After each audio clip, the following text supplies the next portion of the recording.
علیکم، ہم novel start کرتے ہیں حالم، جو کہ بہت خوبصورت ناول ہے۔ اس کے ہم پارٹ 32 سٹارٹ کر رہے ہیں۔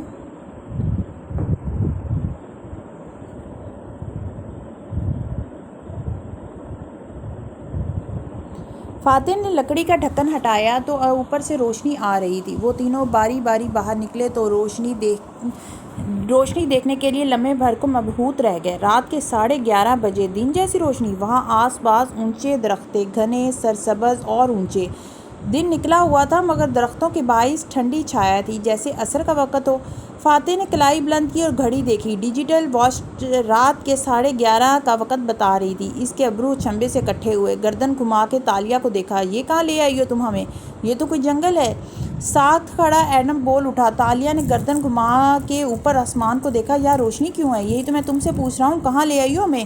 وہ ٹکر ٹکر اس کا چہرہ دیکھنے لگی۔ اس کو سمجھ نہیں آ رہی تھی یہ کیا ہو رہا ہے۔ خزانہ، خشک گلے سے اس نے کہنا چاہا۔ دروازے کے پار خزانہ ہونا چاہیے تھا، کوئی قدیم خزانہ۔ سر، ہمیں واپس جانا چاہیے، مجھے تو یہ عجیب سی جگہ لگ رہی ہے، ایڈم قدرے پریشانی سے بولا اور واپس مڑا، مگر پھر وہ دھک سے رہ گیا۔ مجھے خزانے کی کہانیاں مت سناؤ، مجھے یہ بتاؤ کہ یہ کون سی جگہ ہے۔ فاتح درستی سے تالیہ سے مخاطب ہوا تھا۔ وہ واقعی پریشان تھی۔ تو انکو، میرا خیال تھا یہاں خزانہ ہوگا اور مجھے اس کے علاوہ کچھ معلوم نہیں۔ میرا یقین کریں سر، ایڈم کی پھٹی پھٹی سی آواز آئی، مگر وہ نہیں سن رہا تھا۔ وہ غصے سے کمر پہ دونوں ہاتھ رکھے ہوئے کہہ رہا تھا، تم لمبے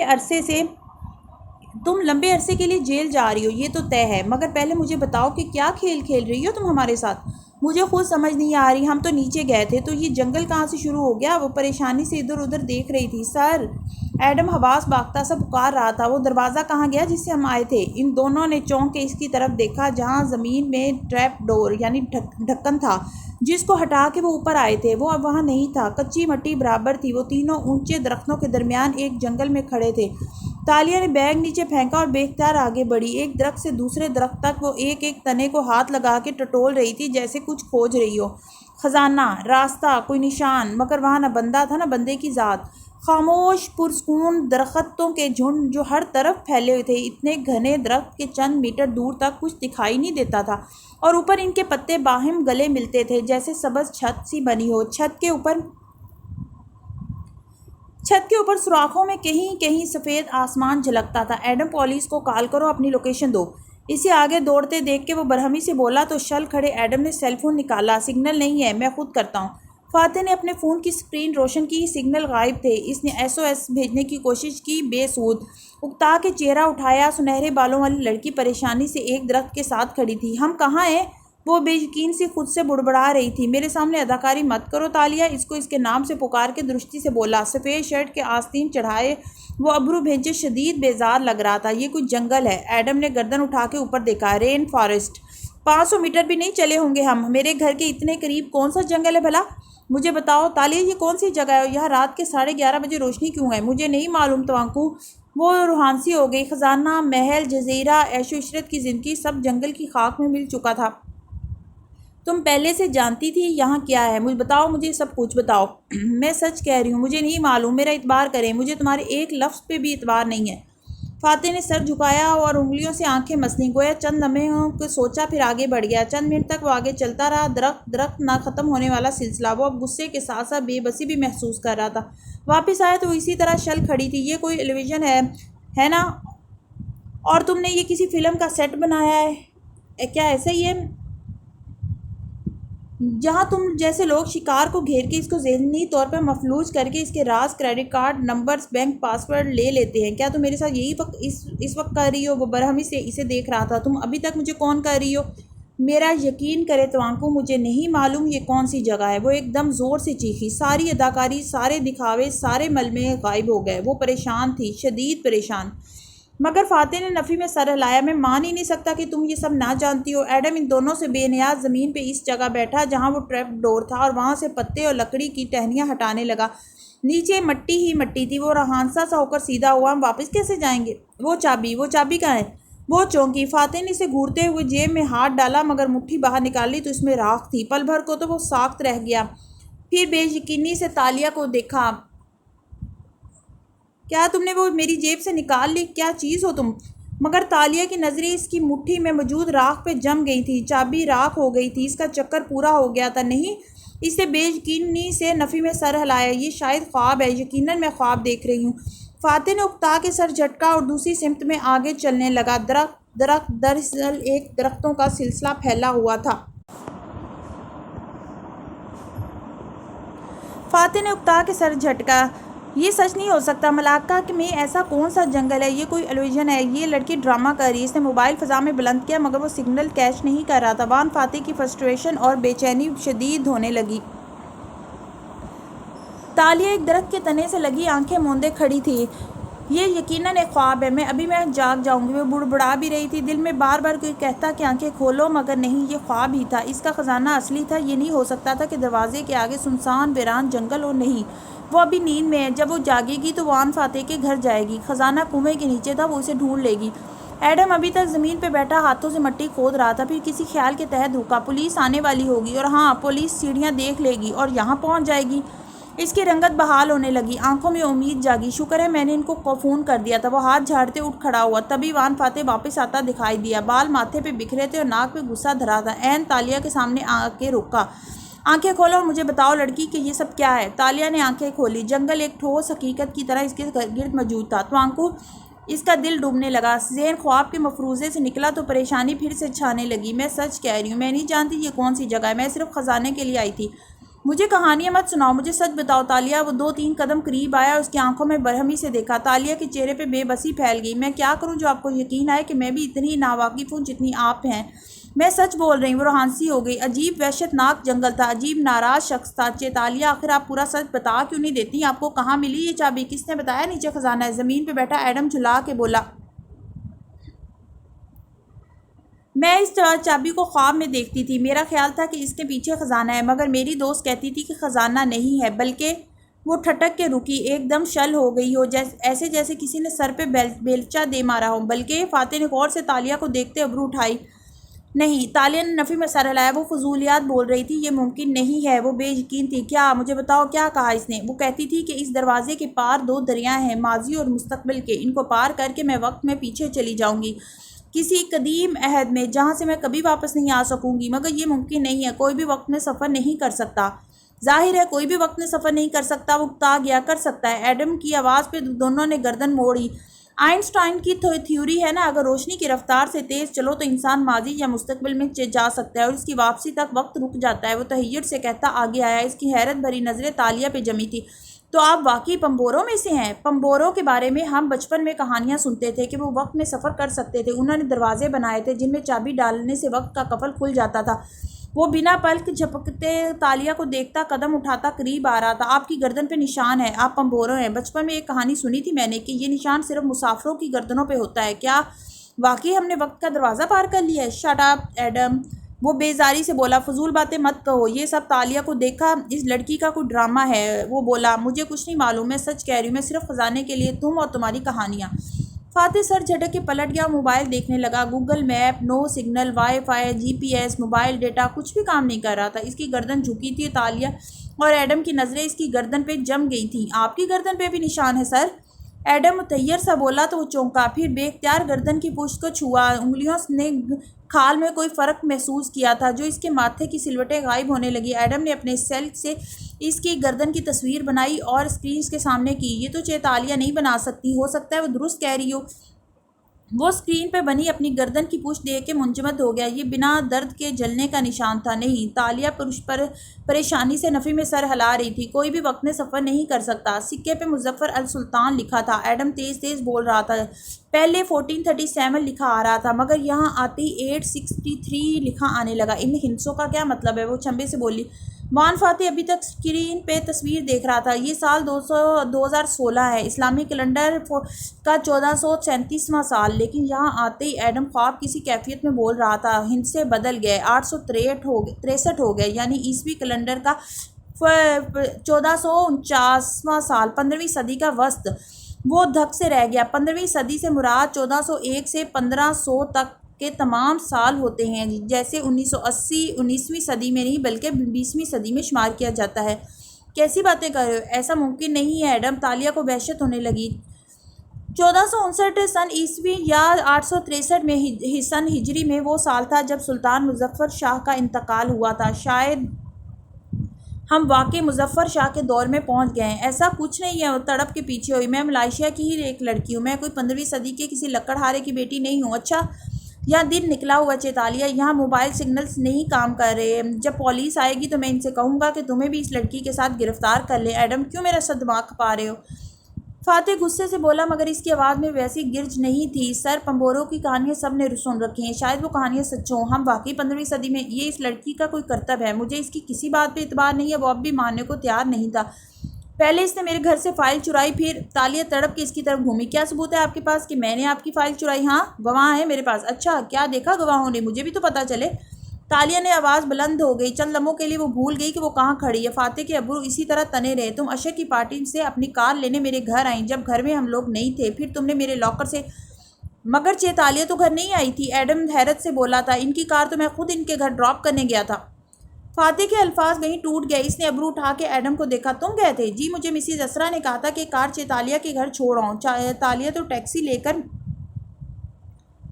سیدھی اپنے گھر گئی تھی۔ فاتح نے تالیہ کو دیکھا جو چبھتی نظروں سے اسے گھور رہی تھی۔ پھر اس نے دوبارہ ایڈم کو دیکھا۔ تمہیں اسرا نے کہا تھا؟ جی، اور آپ کو بتانے سے منع کیا تھا۔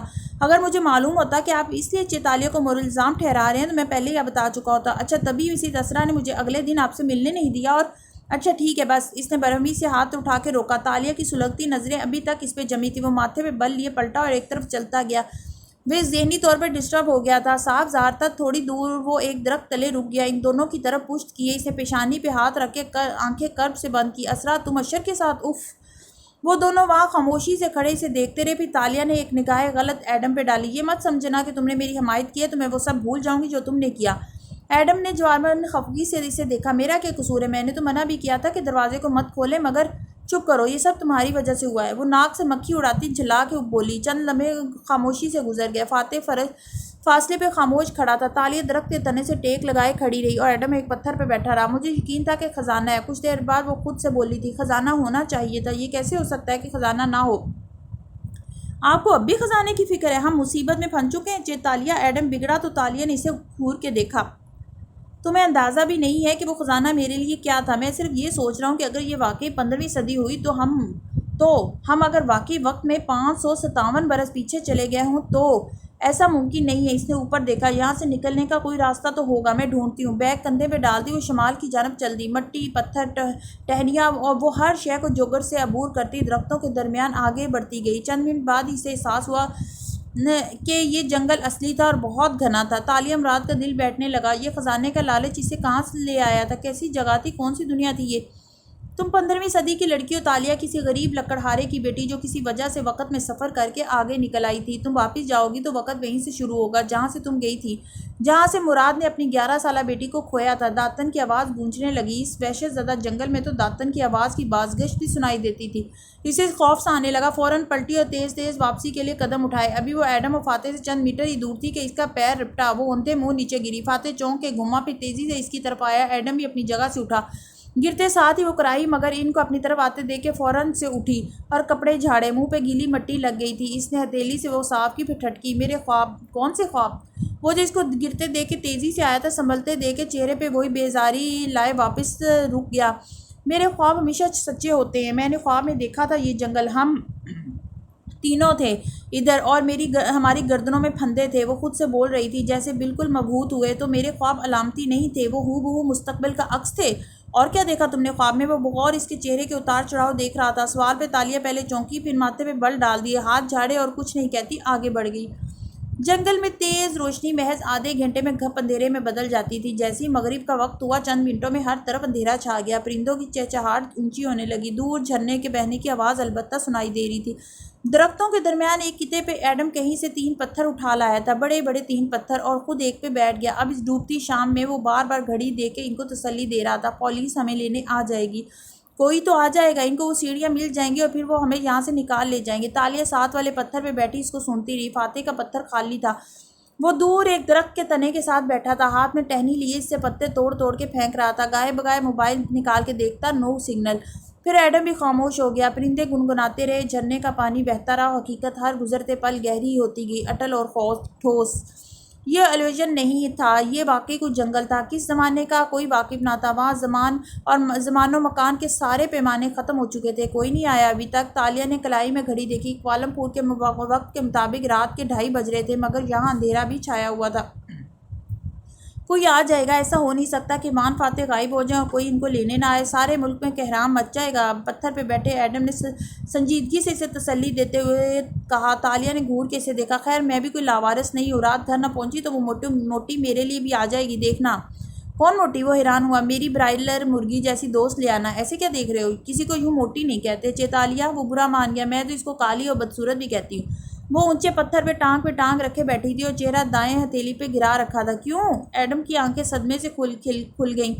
درخت تلے بیٹھا فاتح ٹہنی سے پتے توڑ کے پھینکتا جا رہا تھا۔ کیونکہ اس سے کوئی اور پیار نہیں کرتا، مطلب دوست مطلب کے لیے تعلق رکھتے ہیں اور بچے غرض کے لیے۔ کوئی اس کو صحیح غلط نہیں بتا سکتا۔ وہ 50 سے اوپر ہے مگر اس کا وزن بڑھتا ہی جا رہا ہے۔ ڈاکٹرز نے اس کو کہہ دیا ہے کہ اگر وہ اسی رفتار سے چاکلیٹ اور جنک فوڈ کھاتی رہی تو وہ جلد مر جائے گی۔ میری نصیحتوں لیکچرز کا جب اس پہ کوئی اثر نہیں ہوا تو میں نے اسے موٹی، کالی اور بدصورت مرغی کہنا شروع کر دیا تاکہ وہ اپنے وزن اور صحت کا احساس کرے۔ یہ تو غلط بات ہے، اسے بہت برا لگا تھا۔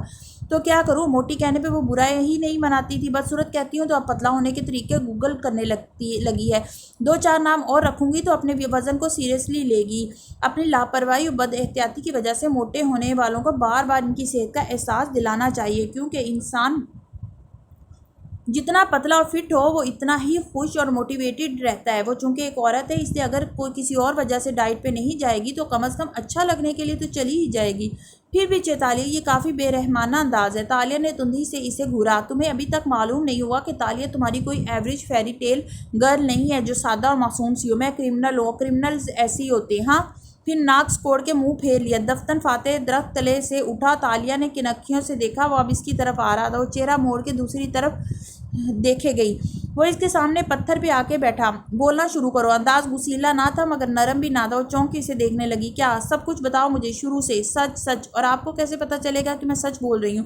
میں تو جھوٹی اور چور ہوں نا؟ وہ اس کی آنکھوں میں دیکھ کے سلگ کے بولی۔ وہ ہنوز اسے انہی نظروں سے دیکھ رہا تھا۔ سیاہ آنکھیں چھوٹی کیے، ماتھے پہ بال بکھرے ہوئے تھے اور سفید شرٹ کے آستین اوپر چڑھے ہوئے تھے۔ وہ جس فاتح سے واقف تھی یہ اس سے مختلف نظر آتا تھا۔ سچ کی پہچان ہو جاتی ہے جیسے آپ کو مسز اسرا کی باتوں کی ہو جاتی ہے، وہ الگ بات ہے۔ تم نے میری فائل، میں نے آپ کی فائل چرائی ہے، بالکل چرائی ہے، لیکن آپ کے گھر سے نہیں۔ فاتح نے بے اختیار ابرو اٹھایا۔ مطلب؟ ایڈم بھی حیران سے اسے دیکھنے لگا۔ میں نے وہ اشر محمود کے سیف سے چرا کے آپ کو واپس کی ہے، وہ اسی طرح چبا کے بولی، گلے میں آنسوؤں کا گولا سا اٹکا۔ فاتح نے چنبے سے اسے دیکھا۔ Excuse me? تالیہ آگے ہوئی، اس کی آنکھوں میں دیکھتے ہوئے سرگوشی کی۔ کیا میرا میجک شو اچھا نہیں لگا آپ کو وان فاتح؟ پل بھر کو وہ بالکل ساکت رہ گیا، پلک تک نہ جھپک سکا۔ پھر پتلیاں حیرت اور بے یقینی سکڑی۔ تم؟ نہیں۔ کیا کبھی کسی جادوگر کو اسٹیج پہ کھڑے ٹرک کا راز بتاتے دیکھا ہے آپ نے فان فاتح؟ مگر بیک اسٹیج پہ تو بتایا جا سکتا ہے نا؟ آپ نے کہا تھا کبھی مجھ سے ملنے آؤ حالم، مگر میں نے کہا تھا نا کہیں آپ کی توقعات کے برعکس ہوں۔ سر ایسی خواہش نہ کریں تو اچھا ہوگا۔ فاتح کی قوت گواہی چند لمحے کے لیے زائل ہوگی۔ تم حالم ہو؟ کوئی مجھے بھی بتائے حالم کون ہے؟ ایڈم نے ناسمجھی سے باری باری دونوں کو دیکھا مگر وہ اس کی طرف متوجہ نہیں تھے۔ تینوں پتھروں کے گرد اگے درخت اندھیرے میں ڈوبے خاموشی سے ان کو سن رہے تھے۔ کیا اب بھی میری بات کا یقین کریں گے آپ؟ وہ شکوے سے بولی۔ آنکھوں کے کنارے بھیگنے لگے۔ فاتح نے سر اس بات میں ہلایا۔ بولنا شروع کرو۔ اس کا سارا غصہ، کوفت، حقارت سب غائب ہو گیا تھا۔ تالیہ نے پہلے اسے دیکھا پھر ایڈم کو۔ اچھا ہوا اگر آپ لوگ مجھے جج نہ کریں۔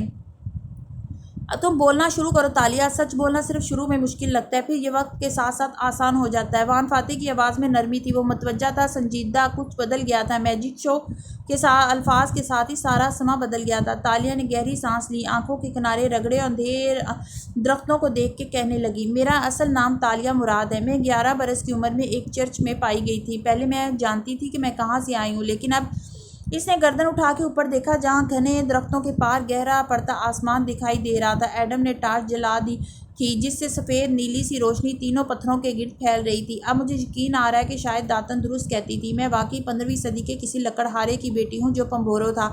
اس نے چابی بنائی تھی، جانے کس قسم کی۔ میرے باپ کو خزانہ چاہیے تھا گاؤں کے لیے، شاید اس نے مجھے وقت میں آگے بھیج دیا اور میں 21ویں صدی میں آ گئی۔ یتیم خانے کی منتظم نے مجھ سے میرا بریسلیٹ اتروا لیا تو چابی ٹوٹ گئی اور میری یادداشت ختم ہو گئی۔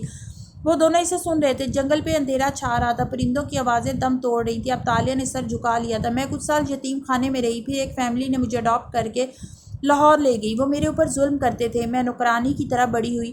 جیب خرچ اور کھانے کے لیے مجھے چوری اور جھوٹ کی عادت پڑ گئی۔ میں چھوٹی باتوں پر بڑے جھوٹ بولتے ہوئے بڑی ہوئی۔ 7 سال پہلے انٹرنیٹ پہ رشتہ ڈھونڈ کے میرے ماں باپ نے میری شادی کر دی۔ فاتح نے تعجب سے ابرو اٹھایا۔ تم شادی شدہ ہو؟ تالیہ نے جھکے سر کے ساتھ گردن ہلائی۔ وہ کوالمپور میں رہتا تھا، وہی آدمی جو اس روز تم نے دیکھا، ایڈم۔ فاتح نے فوراً ایڈم کو دیکھا جس نے اس بات میں سر ہلایا۔ ایئرپورٹ پہ آئی تو پتہ چلا وہ میرے ذریعے منی لانڈرنگ کرنا چاہتا ہے۔ میں ایئرپورٹ سے بھاگ گئی داتن کے ساتھ، پھر اس سے طلاق لے لی اور وہ بولتی گئی، رات گہری پڑتی گئی۔ کوالمپور میں گزارے 7 سال، حالم بننا، لوگوں کی چیزیں چرا کے واپس لانا، ان کی فیس لینا، گھائل غزال خزانہ، وہ سب بتاتی گئی اپنے خواب تمام جزیات کے ساتھ۔ تم نے بتایا کیوں نہیں کہ گھائل غزال نکلی ہے؟ وہ افسوس سے اسے دیکھ رہا تھا۔ تالیہ نے شاکی نظریں اٹھائیں۔ آس پاس اندھیرا تھا مگر چاند کی چاندنی کے باعث وہ صاف نظر آ رہا تھا۔ کیونکہ سچ بولنا مجھے مشکل لگتا ہے۔ اب کیسے بول رہی ہو؟ وہ زخمی سا مسکرائی۔ کیونکہ اب آپ میرا کچھ نہیں بگاڑ سکتے۔ دونوں نے چونک کے اسے دیکھا۔ کیا؟ سوری ایڈم، مگر ہمیں کوئی لینے نہیں آئے گا۔ ہم وقت کی قید میں پھنس چکے ہیں اور اب واپسی کا کوئی راستہ نہیں ہے۔ چابی تحلیل ہو چکی ہے، دروازہ غائب ہو چکا ہے۔ اب چونکہ آپ فاتح کو دیکھا مجھے پولیس کے حوالے نہیں کر سکتے تو مجھے کسی کا ڈر نہیں ہے۔ ہاں میں چور ہوں، اسکامر ہوں اور جھوٹی بھی ہوں۔ پھر کیا کر لیں گے آپ لوگ سوائے مجھ سے نفرت کے؟ نہیں تالیہ، میں تمہیں جج نہیں کروں گا، وہ اب ٹھہرے ہوئے انداز میں بولا۔ نہ غصہ نہ کوئی ترہم۔ تم نے کہا کہ تم اس کام کو چھوڑنا چاہتی تھی، میرے لیے یہی بہت ہے کہ تمہیں احساس تھا۔ میں ماضی میں رہنے والوں میں سے نہیں ہوں۔ مگر ایڈم کا ذہن تالیہ کے بے رحم الفاظ پہ اٹک گیا تھا۔ آپ ہمت کیوں ہار رہی ہیں؟ پولیس ہمیں لینے آ جائے گی۔ کوئی نہیں آئے گا ایڈم، ہم واپس نہیں جا سکتے، تلخی سے بولی۔ آئے گا، ضرور آئے گا، میں پازیٹیو ہوں۔ کیا اثر کیا انسان کو مثبت نہیں ہونا چاہیے؟ اس نے دکھی ہو کر فاتح کو مخاطب کیا۔ فاتح نے جواب نہیں دیا۔ وہ گردن اٹھا کے اوپر دیکھنے لگا۔ آسمان سے آوازیں آنے لگی تھی، گڑگڑاہٹ، ذرا سی بجلی چمکی اور پھر تڑا تڑ بارش برسنے لگی۔ یا اللہ! تالیہ نے بخلا کے بیگ پیک سر پہ تانا۔ تینوں تیزی سے کھڑے ہوئے مگر بچھاڑ اتنی تیز تھی کہ چند لمحوں میں ہی بھیگ گئے۔ ہمیں کوئی شیلٹر ڈھونڈنا ہوگا۔ فاتح نے ٹارچ اٹھا کے روشنی ایک طرف پھینکی۔ پولیس آئے گی تو کوئی تو آئے گا۔ ایڈم اسی طرح مغموم سا کھڑا بھیگ رہا تھا، اسے اور کسی بات کی پرواہ نہ تھی۔ میں نے اس طرف چٹانیں دیکھی تھی۔ میرے ساتھ آؤ تم دونوں۔ ایڈم، میں کہہ رہا ہوں میرے ساتھ آؤ، بلند آواز میں بولا تو ایڈم چونکا اور پھر اس کے پیچھے چلنے لگا مگر وہ غائب دماغ لگتا تھا۔ جنگل میں اندھیرا تھا اور چاندنی مدھم سی درختوں کے درمیان پہنچ رہی تھی، وہ بھی اسی لیے کہ پورے چاند کی رات تھی، ورنہ درخت اتنے گھنے تھے کہ سورج کی روشنی بھی پوری اندر داخل نہ ہو پاتی تھی۔ چلو ایڈم، وہ بار بار رک جاتا تو تالیہ کو جھڑک کے کہنا پڑتا۔ فاتح رامزل سب سے آگے تھا، ٹارچ کی روشنی راستے میں پھینکتا وہ راستہ دکھا رہا تھا۔ درختوں کے درمیان پتھروں، کیچڑ، پتوں اور سوکھی ٹہنیوں کا خاردار راستہ جس کو وہ تینوں عبور کرتے آگے بڑھ رہے تھے۔ ہم کہاں جا رہے ہیں؟ تڑتڑاتی بوندوں کے درمیان وہ چلا کے بولی۔ اس طرف ایک چٹان سی کھو بنی ہے۔ وہ مڑے بغیر تیز تیز چلتا جا رہا تھا۔ مزید کتنا چلنا پڑے گا؟ وہ تیورا کے گھوما۔ وہ مکمل بھیگ چکا تھا، وہ بال ماتھے پہ گیلے ہو کے جمے تھے اور آنکھوں میں غصہ تھا۔ اس کے رکنے پہ وہ بھی ہڑبڑا کے رکی۔ تم پکنک پہ آئی ہو یہاں؟ ہاں، میں بس پوچھ رہی تھی۔ وہ خفیف سا ہوئی، وہ اسے گھور کے واپس مڑا اور تیز تیز چلنے لگا۔ چند منٹ بعد وہ اس گھنے اندھیر جنگل میں چلتے رہے۔ ساری دنیا جیسے ختم ہو گئی تھی، سارے شہر صفحہ ہستی سے مٹ گئے تھے۔ کائنات بس ایک جنگل تک محدود تھی اور اس میں موجود واحد انسان تھا۔ جیسے طوفان نوح ابھی گزرا ہو، پانی سمٹ چکا تھا اور ان کو دنیا پھر سے آباد کرنی تھی۔ ایسی حسین وحشت! ایک ڈھلان کے نیچے کھو سی بنی تھی، چھوٹا سا غار جو پتھروں کے گرنے کے باعث بن گیا تھا۔ اس کا دہانہ کھلا تھا اور وہاں پانی کا تالاب سا بنا تھا۔ فاتح اس کے کنارے آ رکا اور اسے اشارہ کیا، اندر آ جاؤ۔ تیزی سے اندر داخل ہوئی۔ اندر بارش نہیں تھی، خشک بھورے پتھروں کی غار، جیسے کوئی محفوظ سائبان ہو۔ اس نے بیگ اتار کے نیچے پھینک دیا، سکون سا محسوس ہوا۔ اندر آؤ ایڈم۔ فاتح ابھی تک غار کے دہانے پہ بارش میں کھڑا بھیگ رہا تھا۔ ایڈم قدرے سست روی سے غار میں آیا اور سیدھا ایک کونے میں جا کھڑا ہوا۔ ان دونوں کے سائبان میں آ جانے کے بعد وہ اندر داخل ہوا۔ کیا کوئی بھی ہمیں بچانے نہیں آئے گا؟ یہ کیسے ہو سکتا ہے کہ ہم غائب ہو جائیں اور کسی کو پرواہ بھی نہ ہو؟ ایڈم وہیں کونے میں بیٹھ گیا اور تھوڑی گھٹنوں پہ ٹکا دی۔ وہ اداس دکھائی دیتا تھا۔ فاتح نے ٹارچ جلا رکھی تھی جس کی روشنی غار کی دیوار پہ گر رہی تھی۔ پورا غار نیلی سرمئی روشنی سے روشن ہو گیا تھا۔ کوئی نہیں آئے گا ایڈم، بغیر چابی کے کوئی وہ دروازہ کیسے کھولے گا؟ یاد ہے تمہارے پیچھے دروازہ بند ہو گیا تھا؟ تالیہ اکتا کے بولی۔ مگر ہمیں مثبت سوچ رکھنی ہے، یقیناً کوئی آئے گا اور ہمیں بچا لے گا۔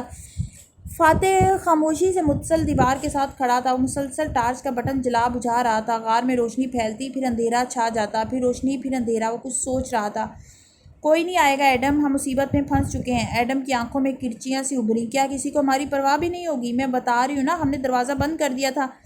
مگر ایڈم نے سر دونوں بازوں میں چھپا لیا۔ یا اللہ، میرا کیا قصور تھا؟ وہ بے بسی سے روہنسا ہوا کہہ رہا تھا، اگر مجھے معلوم ہوتا کہ چیتالیہ ہمیں اس مصیبت میں پھنسائیں گی تو میں کبھی بھی ملاقہ نہ آتا، میں کے ایل سے بھی دور بھاگ جاتا۔ میں نے پھنسایا مصیبت میں؟ وہ غصے سے بلبلائی، کتنا کہا تھا مجھے سکہ دے دو، تمہیں خود شوق ہوا تھا سراغ رساں بننے کا، ہم تمہاری وجہ سے اس میں پھنسے ہیں۔ مجھے کوئی شوق نہیں تھا کچھ بھی بننے کا۔ اس نے جھٹکے سر اٹھایا، میری شادی ہے 2 ماہ بعد، میری ابو اور بابا میرا انتظار کر رہے ہوں گے۔ تمہیں لگتا ہے مجھے شوق تھا اس جنگل میں پھنس جانے کا؟ میں کے ایل میں کتنی خوش تھی، میرے کتنے خواب تھے، تم سوچ بھی نہیں سکتے۔ میں بھی کے ایل میں خوش تھا، مجھے نہیں چاہیے تھا خزانہ، آپ نے مجھے اپنے ساتھ کام کرنے کا کہا تھا۔ سارا قصور تمہارا ہے، تم فاتح صاحب کو بھی درمیان میں لے آئے، تم نے مجھے مشکل میں ڈالا ہے، میں نے تمہیں نہیں۔ وہ دیوار کے ساتھ بیٹھا تھا اور تالیہ کھڑی تھی، دونوں ایک دوسرے کی طرف چہرہ موڑے تیز تیز بولے جا رہے تھے۔ وہ کمر پہ ہاتھ رکھے ان کو دیکھے گیا، افسوس سے، ناپسندیدگی سے۔ بارش تھم گئی تھی، جیسے وہ ایک لمحے میں اچانک شروع ہوئی تھی ویسے ہی اچانک تھم گئی۔ وہ دونوں ابھی تک ترکی بترکی ایک دوسرے کو ملزام ٹھہرا رہے تھے۔ فاتح غار سے باہر نکل آیا، پتوں اور سوکھی ٹہنیوں سے اٹی زمین کی مٹی گیلی ہو چکی تھی، پھسلن زدہ اور گیلی۔ 2 قدم چلنا محال تھا۔ وہ ٹارچ کی روشنی سامنے پھینکتا چند میٹر دور چلتا آیا۔ یہاں ایک بڑا سا گڑھا بنا تھا جس میں بارش کا پانی تالاب کی صورت جمع ہو گیا تھا۔ وہ اس کے کنارے آ رکا اور سامنے دیکھا، پانی کے دوسرے کنارے پہ آریانہ کھڑی تھی۔ فاتح زخمی سا مسکرایا۔ اسے کبھی خواب نہیں آتے تھے، جتنی ڈسٹرب نیند وہ سوئے وہ خواب نہیں دیکھتا تھا۔ آریانہ تو اسے کبھی خواب میں بھی نہیں دکھائی دی تھی، اسرا کے خوابوں میں وہ اکثر آتی تھی، البتہ جب وہ بہت پریشان ہوتا اور تصور کرتا کہ آریانہ اس کے سامنے کھڑی ہے اور وہ اس سے بات کر رہا ہے۔ صبح جاگنگ پہ جاتے ہوئے، کبھی اپنے ڈریسر مرر کے سامنے ٹائی باندھتے ہوئے، اپنا ذہن کلیئر کرنے اور کسی نتیجے پہ پہنچنے کے لیے اپنا مسئلہ اس تخیلاتی آریانہ کے سامنے رکھا کرتا تھا، جو دراصل اس کے سب کانشیس مائنڈ سے نکات ڈھونڈ ڈھونڈ کے لاتی اور اس کو جواب دیتی تھی۔ وہ جانتا تھا وہ خود سے باتیں کر رہا ہے، مگر اسے آریانہ کو اس گفتگو کا مخاطب کرنا اچھا لگتا تھا۔ ڈیڈ، وہ سفید لباس میں ملبوس ہیئر بینڈ لگائے سامنے کھڑی مسکرا کے اسے دیکھ رہی تھی۔ ہاں بیٹا، آپ پریشان ہیں؟ بہت زیادہ؟ کیوں؟ میں پھنس گیا ہوں آریانہ، میں اس جادوئی دنیا میں پھنس گیا ہوں، وہ بے بسی سے بولا تھا۔ اور آپ غصہ بھی ہیں؟ ہاں، مجھے ان دونوں پہ غصہ آ رہا ہے جو ایک دوسرے کو الزام دے رہے ہیں۔ مجھے ان لوگوں کا مظلوم بننا نہیں اچھا لگتا، تو لوگ کیا کریں؟ وہ سینے پہ بازو لپیٹے کھڑی غور سے اس کو دیکھ رہی تھی۔ دونوں کے درمیان بارش کے پانی سے بھرا نالا حائل تھا۔ اس بات کو سمجھ لیں کہ کوئی ہمارے ساتھ برا نہیں کرتا، یا تو ہم اسے اجازت دیتے یا وہ ہماری تقدیر ہوتی، اور یہ سمجھ کے وہ کیا کریں؟ کیا مطلب کیا کریں؟ اس نے خفگی سے بھویں بھینچی۔ دوسروں کو اپنی حالت کا الزام دینا چھوڑ دیں، اپنی قسمت کو قبول کریں اور باہر نکل کے دنیا کا مقابلہ کریں۔ کمر پہ دونوں ہاتھ رکھے وہ خفگی سے کہہ رہا تھا، اور جو برے واقعات سے ہمارا دل غم کا شکار ہو جاتا ہے، اس کا کیا ڈیڈ؟ وہ یاسیت سے پوچھ رہی تھی۔ ہلکی ٹھنڈی ہوا میں اس کے ہیئر بینڈ سے نکلتے بال اڑا رہے تھے۔ انسان برے واقعے کو اپنی یادوں میں خود اچھا واقعہ بھی بنا سکتا ہے۔ کیسے؟ آریانہ کے ابو تعجب سے اکٹھے ہوئے، یہ دیکھ کے کہ غلطی کہاں ہوئی اور شکر ادا کر کے کہ اسے ایک سبق سیکھنے کا موقع ملا۔ وہ اب قدرے آرام سے بول رہا تھا، اس کا ذہن دھیرے دھیرے ریلیکس ہو رہا تھا۔ کیا آپ اس مصیبت کو فیس کر رہے ہیں جو آپ کو پھانسے ہوئے ہے؟ میں کم از کم کسی کو الزام نہیں دے رہا، مگر آپ لیڈر ہیں ڈیڈ، لیڈر کی ذمہ داری زیادہ ہوتی ہے۔ آپ کو وہ چرواہا بننا ہے جو سرکش بھیڑوں کو ایک جگہ اکٹھا کر کے ان سے کام لیتا ہے۔ وہ اس کی آنکھوں میں دیکھتے ہوئے افسوس سے کہہ رہی تھی، مگر مجھے تو لگتا ہے کہ آپ نے خود بھی ان حالات کو قبول نہیں کیا۔ ابھی میرا ایک ملک ہے پیچھے آریانہ، مجھے ایک ملک چلانا ہے۔ وہ ملک اب پیچھے رہ گیا ڈیڈ۔ اس کے الفاظ وان فاتح کے دل میں بھالے کی طرح کھب گئی۔ تکلیف اتنی کی تھی کہ چہرے پہ ظاہر ہونے لگی۔ میں نے اتنے سال ایک مقصد کے لیے کوشش کی ہے، وہ میرا ملک ہے آریانہ۔ مجھے اگلے ہفتے تک الیکشن کے لیے پیپرز جمع کروانے ہیں۔ درد اس کے دل سے ہوتا سارے جسم میں سرایت کر رہا تھا۔ اب وہ سب ختم ہو گیا ڈیڈ، اب آپ کو اس جنگل کو قبول کرنا ہوگا۔ اس نے نفی میں سر ہلایا اور 2 قدم پیچھے ہٹا، آنکھوں میں بے پناہ زخمی پن تھا۔ میرے بغیر میرے ملک کا کیا ہوگا؟ آپ کو اس وقت یہ سوچنا ہے صرف کہ آپ کے بغیر آپ کا کیا ہوگا۔ وہ بھی دکھی لگ رہی تھی۔ کیا میرا ملائیشیا وقت کی دھول میں غائب ہو گیا آریانہ؟ اس کے حلق میں کچھ پھنسا۔ ہو سکتا ہے وہ دوبارہ کسی موقع پہ ظاہر ہو جائے ڈیڈ، مگر اس وقت آپ سلطنت ملاکہ میں ہیں۔ یہ جنگل اور اس سے مقابلہ کرنا اس سب سے بڑی لڑائی ہے۔ میں کچھ نہیں جانتا مجھے کیا کرنا ہے ڈیڈ، وہ نرمی سے مسکرائی۔ میں اتنے گھنٹوں سے دیکھ رہی ہوں، آپ اس درخت کے پاس اداس بیٹھے، آپ اتنی جلدی اداس نہیں پڑتے تھے، مگر وہ آپ کا فطری رد عمل تھا۔ آپ انسان ہیں، آپ گھبرا سکتے ہیں، میں مانتی ہوں، لیکن آپ بہت بہادر ہیں، آپ نے زندگی میں اس سے بڑے امتحان دیکھے ہیں۔ وہ ہلکا سا مسکرائی۔ یہ جنگل ڈسٹرکٹ اٹارنی آفس کی دوسری کمپین سے زیادہ خوفناک نہیں ہے۔ یاد ہے ڈیڈ، کتنے مسئلوں میں پھنسے تھے ہم، مگر نکل آئے تھے نا؟ وہ ہلکا سا ہنس دی تو اس نے مسکرا کے سر ہلا دیا۔ تو اب میں کیا کروں؟ آپ نے اپنے ساتھ ان دونوں کو بھی جنگل سے نکالنا ہے۔ وہ دونوں میرے لیے اجنبی ہیں، ایک میں مجھے دلچسپی نہیں اور دوسری مجھے شدید ناپسند رہی ہے۔ لیکن آپ پھر بھی ان کو سنبھال سکتے ہیں ڈیڈ۔ پارٹی چیئرمین کا الیکشن ابھی نہیں ہوا، مگر آپ سب جانتے ہیں کہ موجودہ چیئرمین کی پچھلے 1 سال سے غیر دلچسپی کے باعث بار ایسن نیشنل کو آپ ہی سنبھال رہے ہیں۔ وہ ایک سیاسی پارٹی ہے بیٹا، وہ اور بات ہے۔ سیاست ایک جنگل ہے اور بار ایسن نیشنل کے اس وقت 2.5 لاکھ سے زیادہ ممبرز ہیں۔ آپ کے کارکن جس سے آپ ہر وقت ای میل، فون، جلسوں اور باہمی ملاقاتوں کے ذریعے جڑے رہتے ہیں، آپ سے جو کارکن ایک دفعہ ملاقات کر لے آپ کو وہ ہمیشہ یاد رہتا ہے۔ آپ سیاست دان ہیں، ڈونٹ ٹیل می۔ جو شخص اپنے ہزاروں کارکنوں کے نام تک یاد رکھتا ہے وہ ان 2 کو نہیں سنبھال سکتا۔ وہ بالآخر مسکرایا۔ تم چاہتی ہو میں ان دونوں کے بارے میں اپنے جذبات پس پشت ڈال کے ان کو کارکنوں کی طرح ٹریٹ کروں، ان سے کام لوں اور ان کو لیڈ کرتے ہوئے جنگل سے نکالوں؟ آپ کو یقین آ چکا ہے اب تک ڈیڈ کہ آپ واقعی وقت میں پیچھے جا چکے ہیں۔ آپ کو جنگل سے نکلنا ہوگا اور آبادی ڈھونڈنی ہوگی۔ اس کے لیے آپ کو وہی کرنا ہوگا جو آپ ہمیشہ کرتے آئے ہیں۔ Like father like daughter. وہ کھل کے مسکرایا۔ نالے کا دوسرا کنارہ اب خالی تھا۔ آریانہ جا چکی تھی۔ وان فاتح کے ذہن کے سارے جالے صاف ہو چکے تھے۔ اس نے آنکھیں بند کر لیں، چند لمحے گہرے سانس لیتا رہا، پھر آنکھیں کھولیں تو وہ ایک مختلف انسان نظر آتا تھا۔ وہی جو پارلیمنٹ میں گردن کڑا کے کھڑا ہوا تقریر کرتا تھا، وہ جو کسی جلسے میں اسٹیج پہ کھڑا مسکراتے ہوئے عوام کی طرف ہاتھ ہلاتا تھا، جو کیمپین آفس میں تیز تیز چلتے ہوئے تحکم سے سٹاف ورکرز کو ہدایت جاری کرتا تھا۔ وہ چند گھنٹوں کے لیے کھو گیا تھا مگر اب وہ واپس آ چکا ہے۔ اس کے قدم تیزی سے غار کی طرف اٹھنے لگے۔ واپسی کا سفر ویسے بھی جلدی طے ہو جاتا ہے۔ وہ غار کے دہانے تک آیا تو وہ دونوں ابھی تک درستی سے بحث کر رہے تھے۔ تلخ کلامی اب تالیہ کے چور ہونے تک پہنچ چکی تھی اور وہ جواباً اس کو سکے کا لالچ آ جانے کا طعنہ دے رہی تھی۔ فاتح نے ٹارچ جلا کے کونے میں کھڑی کی تاکہ سارا غار روشن بھی ہو جائے اور کسی کی آنکھوں میں روشنی بھی نہ پڑے۔ وہ ٹھیک کہہ رہی ہے ایڈم، وہ سنجیدہ آواز میں بولا تو دونوں نے چونک کے اسے دیکھا۔ ہمیں لینے کوئی نہیں آئے گا، انتظار ترک کر دو۔ تالیہ کے لب ابھی مسکراہٹ میں ڈھلنے لگے تھے کہ مگر وہ غلط کہہ رہی ہے کہ ہم کبھی واپس نہیں جا سکتے۔ ہم جائیں گے اور ضرور جائیں گے، کیونکہ نہ میں ایڈم کی طرح انتظار کرتا ہوں کہ دوسرے آ کے مجھے مصیبت سے نکالے اور نہ میں تالیہ کی طرح دنیا میں صرف تلخ حقیقتوں کو دیکھتا ہوں۔ تالیہ کی مسکراہٹ سمٹ گئی، ناک سکوڑی۔ مگر سر کوئی آئے گا، ہمیں امید رکھنی چاہیے۔ آپ تو خود کہتے تھے کہ ہمیں مثبت سوچنا چاہیے ہمیشہ۔ اس کے الفاظ غار سے ٹکرا کے واپس پلٹ رہے تھے۔ باہر پانی اور پرندوں کا شور پھر سے سنائی دینے لگا تھا۔ دوسروں پہ تکیہ کرنا مثبت سوچ نہیں ہوتا۔ وان فاتح نے کبھی دوسروں کا انتظار نہیں کیا کہ وہ آ کر اس کو مصیبت سے نکالیں گے۔ ہمیشہ خود کوشش کی ہے۔ اس سے بڑے بڑے جنگل دیکھے ہیں میں نے اور میں کبھی نہیں ہارا۔ مجھے نہیں معلوم ہم کتنے وقت کے لیے اس جگہ پھنسے ہیں، مگر 2 باتیں آج دماغ میں بٹھا لو۔ وہ دونوں دم سادے اس کو بولتے دیکھ رہے تھے۔ روب سا روب، ادب سا ادب۔ ایڈم دھیرے سے کھڑا ہو گیا تھا۔ پہلی بات، ہم یہاں کسی دوسرے کی وجہ سے نہیں پھنسے، ہم اپنی مرضی سے آئے تھے، اور دوسری یہ کہ ہم یہاں سے واپس اپنی دنیا میں ضرور جائیں گے۔ Is that clear? تالیہ نے سر ہلا دیا۔ ایڈم نے سر جھکا دیا۔ مگر تب تک ہمیں ان حالات کا مقابلہ کرنا ہوگا۔ ایڈم، تم ملٹری میں رہے ہو، تم نے جنگل میں ٹریننگ حاصل کی ہوگی۔ تم تالیہ کو بتاؤ جنگل کے بارے میں پہلی بات کیا پڑھائی جاتی ہے؟ وہ آستینوں کو مزید موڑتے ہوئے کسی کمانڈر کی طرح حکم دے رہا تھا۔ ایڈم نے چہرہ اٹھایا، خالی خالی نظروں سے ان دونوں کو دیکھا۔ بتاؤ ایڈم، ساری دنیا کے جنگلوں کے بارے میں پہلی اور بنیادی بات کون سی بتائی جاتی ہے؟ ایڈم کے لب ہلے۔ نیور فائٹ دا جنگل۔ غار میں ایک دم ہیبت ناک سی خاموشی چھا گئی۔ تالیہ کا دل دھک سے رہ گیا۔ سنا تم نے تالیہ؟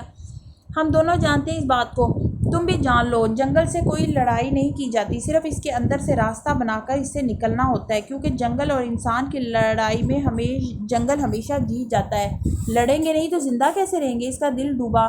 زندہ رہنے کے لیے لڑنا ضروری نہیں ہے، خود کو زندہ رکھنا ہے ضروری ہے۔ وہ قدرے نرمی سے بولا تو تالیہ نے سر ہلا دیا، مگر وہ ابھی تک متذبذب لگتی تھی۔ کیا یہ وہی آدمی تھا جو اتنے دن اس کو نظر انداز کرتا یا جھڑکتا نظر آیا تھا؟ اس کے بعد بے اعتباری کا فیض آیا، پھر سچ سن کے چپ ہو گیا، اور اب اتنا نرم اسے حوصلہ ہوا۔ کیا ہم واقعی واپس جا سکتے ہیں؟ اگر ہم آ سکتے ہیں تو جا بھی سکتے ہیں۔ میں نہیں جانتا کب، لیکن میں تم سے وعدہ کرتا ہوں کہ تم دونوں کو واپس لے جانے کے لیے مجھے جو کرنا پڑا میں کروں گا۔ مگر تالیہ ایک دم الرٹ سا سیدھی ہوئی۔ ہلنا مت۔ وہ دیوار سے لگی کھڑی تھی، آنکھیں حیرت سے چھوٹی کی۔ کیا ہوا؟ صاف کھڑی رہو، بالکل سٹل، خاموش اور سٹل۔ اب میں جو کہنے جا رہا ہوں اس پر ریئیکٹ مت کرنا۔ وہ بالکل ساکت ہو گئی، مگر چہرے پہ حیرانی تھی۔ نظریں گھما کے ایڈم کو دیکھا جو دھیرے دھیرے اس سے دور ہٹ رہا تھا۔ اس نے تب وہ پھنکار سنی۔ سارا وجود سن ہو گیا۔ ریلیکس رہو، تمہارے سر کے اوپر سانپ ہے اور یہ زہریلا ہے، مگر ہلنا مت تالیہ، ہلنا مت۔ وہ پلک جھپکے بنا اسے دیکھتے ہوئے کہہ رہا تھا۔ وہ سم سادے کھڑی رہی، پھر پلکیں جھپک کے اس بات میں سر ہلایا۔ ایک سیاہ چمکیلا سانپ اوپر دیوار پہ پھن پھیلائے بیٹھا تھا۔ اگر تم اچانک کھیلی تو یہ حملہ کر دے گا۔ سانپ ہمیشہ ڈر کے حملہ کرتا ہے، وہ دھیرے دھیرے کہہ رہا تھا۔ ایڈم تم بہت آہستہ سے نیچے پڑا بیگ اٹھا اور کھولو۔ تالیہ مجھے بتاؤ تمہارے پاس کوئی نکیلی چیز ہے؟ خنجر ہے؟ وہ بدقسمت بول پڑی۔ وہ دیوار سے لگی تھی، چہرہ سفید پڑ رہا تھا، پیشانی پہ پسینہ آ رہا تھا۔ ایڈم نے آہستہ سے پیر سے بیگ کو قریب کیا اور دھیرے دھیرے نیچے بیٹھا۔ سانپ ہل نہیں رہا تھا مگر گردن دائیں بائیں کر کے وہ آگے پیچھے دیکھ رہا تھا۔ سانپ دشمن ہوتا ہے اور دشمن کو ہرانے کا طریقہ کیا ہے جانتی ہو؟ وہ تالیہ کی آنکھوں میں دیکھ کے کہہ رہا تھا۔ ایڈم نے بیگ کی زپ کھولی۔ کیا؟ اس کا چہرہ پسینے سے تر ہو گیا تھا۔ دشمن کے سامنے پینک نہیں کرتے، خود کو ریلیکس رکھتے ہیں۔ اس کو علم نہیں ہونا چاہیے کہ تم اس سے ڈرتی ہو۔ ایڈم نے بیگ کھولا، اندر چند اوزار رکھے تھے، خنجر سامنے ہی تھا، وہ سب کچھ بھیگا ہوا تھا۔ اس نے خنجر نکال کے فاتح کے ہاتھ میں دیا۔ آپ کو؟ وہ فاتح کو دیکھتے ہوئے رک رک کے بولی۔ لگتا ہے کہ میں پینک کر رہی ہوں۔ ظاہر ہے تم پینک کر رہی ہو، بلکہ تم سفید پڑ رہی ہو۔ ریلیکس، ایک سانپ ہی تو ہے۔ اس نے خنجر دستے سے ہاتھ میں پکڑا، نظریں کسی شکاری کی طرح سانپ پہ جمی تھی۔ میں خوفزدہ اس لیے نہیں ہوں کہ اس کے ابرو سے پسینے کے قطرے ٹپ ٹپ کر رہے تھے اور لب ہلائے بغیر بدک بول رہی تھی کہ مجھے سانپ کا ڈر ہے۔ ریئلی؟ پھر وہ آہستہ آہستہ قدم اٹھا رہا تھا، قریب آ رہا تھا۔ مجھے اس بات کا ڈر ہے کہ آپ دونوں، اس نے گلابی بڑھتی آنکھوں سے فاتح کی جانب دیکھا، مجھے اس سانپ کے حوالے کر کے اکیلا چھوڑ جائیں گے۔ وہ ٹھہرا، قدرے بے یقینی، قدرے افسوس سے اسے دیکھا۔ تمہیں لگتا ہے میں اتنا برا ہوں؟ نہیں، آپ کو لگتا ہے کہ میں اتنی بری ہوں؟ ایک آنسو آنکھ کے کنارے سے ٹپکا اور پسینے کے ساتھ خلط ملط ہو گیا۔ اس نے جواب نہیں دیا۔ سانپ پہ نظریں جمائے مزید قریب آیا اور پھر ایک دم بازو بڑھا کے چاقو اس کے اندر کھونپ دیا۔ لمبے بھر کا عمل تھا۔ سانپ کا سر کٹ کے نیچے جا گرا اور لمبا سا دھڑ دیوار پہ تڑپنے لگا۔ وہ تیزی سے باہر کو بھاگی۔ ایڈم نے سر کے گرتے ہی اسے بوٹ تلے کچل دیا۔ وان فاتح نے اس کا تڑپتا دھڑ اٹھایا، الٹ پلٹ کے بغور دیکھنے لگا۔ چند سیکنڈ میں اس کی تڑپ دم توڑ گئی۔ وہ ہراساں سی باہر کھڑی تھی، رسی نما دھڑ اٹھائے وہ باہر آئے، اسے دور اچھال دیا۔ جنگل کے گھنے جنگلوں اور اونچی نیچی ڈھلان میں وہ جانے کہاں غائب ہوا گیا۔ پھر اس نے فرصت سے اس لڑکی کو دیکھا جو بار بار تھوک نکل رہی تھی۔ اسے دیکھتا پا کے وہ دوسری جانب دیکھنے لگی۔ میں جھوٹے وعدے نہیں کرتا، اگر آئندہ کہوں کہ میں تمہیں بچا لوں گا تو اس کا مطلب ہے میں تمہیں بچا لوں گا۔ ہاں، جھوٹ تو صرف میں بولتی ہوں، آپ سب تو بہت عظیم انسان ہیں۔ اس کا جانے کیوں گلا رد گیا، بھیگی ہوئی آواز میں کہتی تیزی سے آگے بڑھ گئی۔ چاندنی اتنی مدن تھی کہ وہ چند قدم ہی چل پائی، پھر رکی۔ اگر یہاں بھی سانپ ہوئے؟ اوہ نو! وہ واپس پلٹی اور غار کی طرف قدم بڑھانے لگی۔ مٹی گیلی تھی، اس لیے اس کے قدموں نے چاپ پیدا نہیں کی، پتے تک نہیں کھڑکے۔ وہ غار کے قریب تھی کہ سماعت سے آوازیں ٹکرائیں۔ اندر فاتح اور ایڈم کچھ بول رہے تھے، وہ رک کے سننے لگی۔ ایڈم نے جانے من منا کے کیا کہا تھا، وہ جواب میں کہنے لگا، میں آئندہ کبھی نہ سنوں کہ تم اس کو اس کی پرانی زندگی کا حوالہ دے رہے ہو۔ یاد رکھو، اس نے ہم سے سچ بولا ہے، اس کے لیے بہت ہمت چاہیے ہوتی ہے۔ وہ چونک کے غار کو دیکھنے لگی۔ مگر سر، چند گھنٹے پہلے تک تو وہ اسی زندگی میں تھی، انہوں نے وہ چھوڑی ہی تو نہیں۔ اور کیا معلوم وہ اب بھی کچھ نہ کچھ جھوٹ بول رہی ہوں۔ وہ جھوٹ نہیں بول رہی اب، ہمیں کیسے پتہ چلے گا کہ اب وہ سچ بول رہی ہے؟ ہمیں پتہ چلانے کی ضرورت ہے بھی نہیں، ہمیں صرف انسان کے اندر کی اچھائی پہ بھروسہ کرنا ہوتا ہے۔ کبھی کبھی کسی پہ ہمارا یقین اس کو سچا بنا دیتا ہے۔ بہرحال آئندہ میں تمہارے منہ سے نہ سنوں یہ سب۔ تالیہ کا دل بھر آیا۔ آئندہ؟ ایڈم کا دماغ ایک ہی لفظ پہ اٹک گیا۔ ہاں ایڈم، آئندہ، کیونکہ اس جنگل سے نکلنے میں ہمیں کافی وقت لگنا ہے۔ کافی وقت کیوں؟ کیونکہ جنگل زندہ ہوتا ہے۔ غار کے باہر کھڑی جہاں بہت سے بوجھ سے وہ آزاد ہوئی تھی، وہیں ایک بازگشت اسے چاروں طرف سنائی دینے لگی۔ جنگل زندہ ہوتا ہے، جنگل ہمیشہ زندہ ہوتا ہے۔ رات لمحہ لمحہ بیت رہی تھی، رات صدی پہ صدی بیت رہی تھی۔ اتنی سیاہ گھور اندھیر رات، لگتا تھا کبھی ختم ہی نہیں ہوگی۔ جنگل میں دور دور سے مسلسل آوازیں سنائی دے رہی تھی، پرندوں اور جانوروں کی، مگر وہ دکھائی نہیں دیتے تھے۔ ایڈم غار سے نکل آیا تھا اور باہر ایک پتھر پہ بیٹھا تھا۔ فاتح قریب میں ٹارچ سے روشنی ڈالے کچھ تلاش کر رہا تھا۔ آستینیں چڑھا رکھی تھیں اور انداز میں ٹھہراؤ تھا۔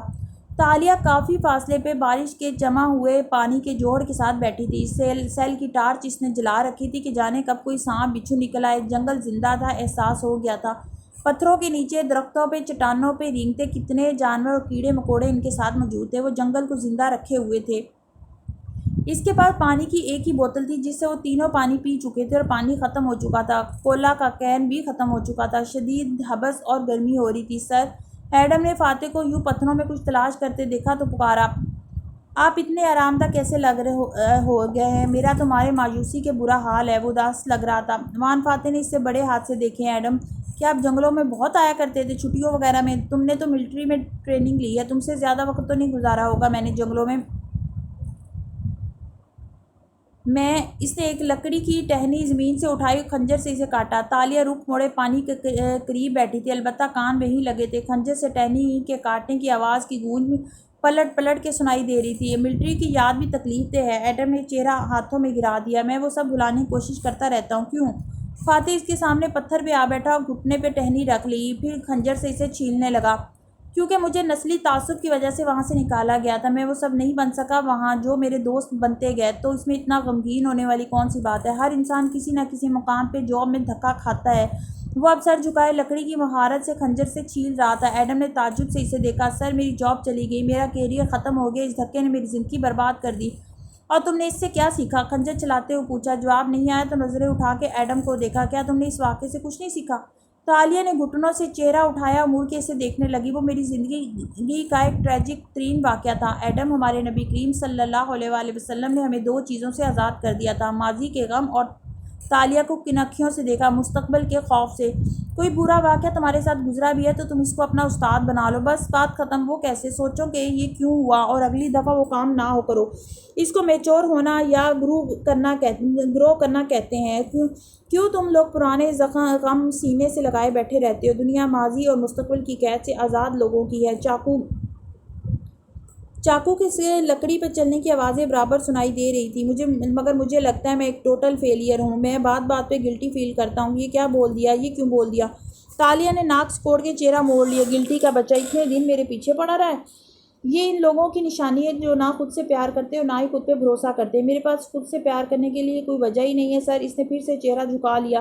تو پھر خود پہ بھروسہ کرنے کی وجہ ڈھونڈو۔ کسی کام میں تو تم بھی اچھے ہوگے۔ وہ ٹہنی کو اب ایک طرف سے کاٹ رہا تھا، ایسی مہارت سے گویا ساری عمر یہی کام کرنا آتا ہو۔ اگر ہوتا تو جاب نہ مل جاتی۔ میرا تو کوئی ٹیلنٹ ہی نہیں ہے۔ اس کی گردن ابھی تک جھکی تھی۔ اطراف میں کھڑے اونچے درخت خاموشی سے ان کو دیکھتے رہے۔ ہر انسان میں کچھ نہ کچھ ہوتا ہے، تم میں بھی ہوگا۔ مایوسی چھوڑو اور یاد کرو، تم نے صبح کے جنگلوں میں تربیت لی ہے۔ جنگل میں انسان کو جو معلوم ہوتا ہے وہ اس کی جان بچاتا ہے، اور جو معلوم نہیں ہوتا توقف کیا وہ مار ڈالتا ہے۔ اس کی آواز کی سنسنی اور رات کا اندھیرا۔ تالیہ کو اپنے رونگٹے کھڑے ہوتے محسوس ہوئے۔ ایڈم نے پیشانی کو دونوں ہاتھوں میں تھام لیا۔ مجھے کچھ بھی نہیں یاد۔ ہم تربیت لیتے تھے، ہمارے پاس گنز ہوتی تھی، ہم دشمن کا سوچتے تھے، دشمن کے مورچے، بارودی سرنگیں۔ اس نے کرا کے نفی میں سر ہلایا۔ میں ایک ٹوٹل فیلئر ہوں سر۔ وان فاتح نے جواب نہیں دیا، وہ لکڑی کو چھیلتا رہا۔ ایڈم ایک چند لمحے بے بسی سے اسے دیکھتا رہا، پھر لبوں کو جنبش دی۔ آپ کی بیٹی بھی پہاڑوں میں کھوئی تھی نا سر؟ خنجر سے لکڑی کو چھیلتے اس کے ہاتھ تھمے۔ سوگواریت سے مسکرایا اور نظر اٹھا کے اسے دیکھا۔ ہاں، گینگ ہائی لینڈ کے قریب ٹریک پر۔ تالیہ پھر سے مڑ کے اس کو دیکھنے لگی۔ اسے آریانہ کے ذکر پہ وان فاتح کے چہرے پہ جس دکھ کی توقع تھی وہ وہاں نہیں تھا۔ کیا آپ اس کے بعد دوبارہ بھی اس جنگلوں پہ اور پہاڑوں میں گئے؟ آپ کو تکلیف نہیں ہوتی تھی؟ ظاہر ہے میں گیا، اور تکلیف کا علاج فرار سے نہیں کیا جاتا۔ جو تکلیف دیتا ہے اس سے بھاگ جاؤ تو کیا زخم بھر جائے گا؟ نہیں بیوقوف انسان، ماضی سے نکل کے حال میں جینے سے زخم بھرتے ہیں۔ تالیہ، مجھے تمہارا کوٹ چاہیے۔ آخر میں گردن گھما کے پانی کی طرح چہرہ موڑا۔ میرا کوٹ کیوں؟ اس نے چھمبے سے ساتھ رکھے کوٹ کو دیکھا جو گرمی کے باعث اس نے اتار دیا تھا، پھر اسے اٹھایا، گول مول کر کے فاتح کی طرف اچھال دیا۔ کیونکہ میں فیز 3 میں ہوں اور تم دونوں ابھی فیز 1 سے نہیں نکلے۔ کوٹ اس کے قریب گرا تو فاتح نے جھک کے وہ اٹھایا اور اسے الٹایا، پھر اندر ایک جگہ خنجر رکھا۔ جنگل میں آنے کے بعد تمہیں ملٹری میں بتایا گیا ہوگا ایڈم، انسان 3 فیز سے گزرتا ہے۔ خنجر کو اندر کھومپا اور زور سے نیچے لایا۔ کوٹ کی اندرونی لائننگ شاپ کی آواز کے ساتھ کٹتی چلی گئی۔ تالیہ کا دل دھک سے رہ گیا۔ میرا رالف لارین کا کوٹ؟ فیز 1، جب انسان جنگل میں اترتا ہے اور اسے کچھ معلوم نہیں ہوتا کہ وہ کون سی دنیا میں آ گیا ہے، خوف کا فیز۔ اب وہ ہاتھوں سے لائننگ پھاڑ رہا تھا۔ ریشمی کپڑے کے پھٹنے کی آواز دور دور تک جاتی دکھائی دے رہی تھی۔ فیز 2، جب اسے احساس ہوتا ہے کہ جنگل زندہ ہے، سانپ، بچھو، کیڑے اور اس کے فرش اور درختوں میں چھپ کر انسان کو دیکھ رہے ہیں۔ تالیہ کی گردن کے بال کھڑے ہونے لگے۔ وہ پانی سے ذرا دور سمٹی۔ ایڈم نے اپنے پیر اونچے کر لیے، دوسرے پتھر پہ رکھ لیے۔ اور فیز 3، اس نے خنجر رکھ دیا اور کوٹ اٹھا کے دیکھا۔ لائننگ کھل جانے کے بعد جو بڑا سا کپڑا بن گیا تھا۔ جب انسان جنگل سے لڑنے کا ارادہ ترک کر کے سمجھداری سے پلان بناتا ہے کہ اسے کیا کرنا ہے اور کہاں جانا ہے، بہتر ہوگا اگر تم لوگ جلد اپنے حالات سے سمجھوتا کر لو اور آگے کا سوچو۔ وہ کوٹ اور ٹہنی اٹھائے کھڑا ہوا، ٹارچ کی روشنی آگے پھینکتا ایک طرف چلتا گیا۔ وہ دونوں گردنیں موڑ کے اسے جاتے ہوئے دیکھتے رہے، یہاں تک کہ روشنی غائب ہو گئی۔ فاتح صاحب کہاں گئے؟ وہ بول اٹھا۔ وہ اتنے مطمئن کیسے ہو سکتے ہیں؟ وہ بڑبڑائی، گردن اٹھا کے اطراف کو دیکھا جہاں مہیب پراسرار درخت اسے دیکھ رہے تھے۔ وہ جنگل زندہ ہے، درخت زندہ ہے، اسے جھرجھری آئی۔ ایڈم بھی یہی سوچ رہا تھا مگر بولا نہیں۔ دور کافی فاصلے پہ وہ ٹارچ کی روشنی آگے ڈالتا چلا جا رہا تھا۔ سفید لباس والی آریانہ چپکے سے اس کے ساتھ چلنے لگی تھی۔ مجھے پتہ ہے ڈیڈ، آپ ان کے سامنے خود کو کتنا مضبوط ظاہر کریں، آپ خود بھی پریشان ہیں۔ ظاہر ہے میں پریشان ہوں، فرسٹریٹڈ ہوں، بلکہ وحشت زدہ ہوں۔ وہ ایک درخت کے قریب رکا، اسے لگی موٹی ٹہنی کو چھوا۔ تو آپ کو واقعی یقین ہے کہ آپ ان کو اس جنگل سے نکال لیں گے؟ میں نے تمہیں ہمیشہ کیا سکھایا آریانہ؟ وہ آرام سے بولتے ہوئے ٹہنی کو درخت سے اتارنے لگا جو بل کی صورت میں اس سے لپٹی ہوئی تھی۔ انسان امید نہیں چھوڑتا، جتنے برے حالات ہوں آنکھیں ہمیشہ انعام پر رکھنی ہوتی ہیں، صبر کے میٹھے پھل پہ۔ Eyes on the prize. وہ ہلکا سا ہنسی، مگر اس کی ہنسی کی بازگشت نہیں سنائی دیتی تھی۔ اور اگر میں ان دونوں کو ایک جنگل سے نہ نکال سکا، اس نے ٹہنی اتارتے ہوئے زخمی سا مسکرا کے آریانہ کو دیکھا، تو میں اپنے ملک کے کروڑوں لوگوں کو ان حالات سے کیسے نکالوں گا جس میں وہ جی رہے ہیں؟ وہ مسکرا دی۔ فاتح ٹہنی کے بل کھولنے لگا۔ جب اسے اتار کے وہ مڑا تو آریانہ غائب ہو چکی تھی۔ وہ گہری سانس لے کے واپسی کے لیے قدم اٹھانے لگا۔ Eyes on the price.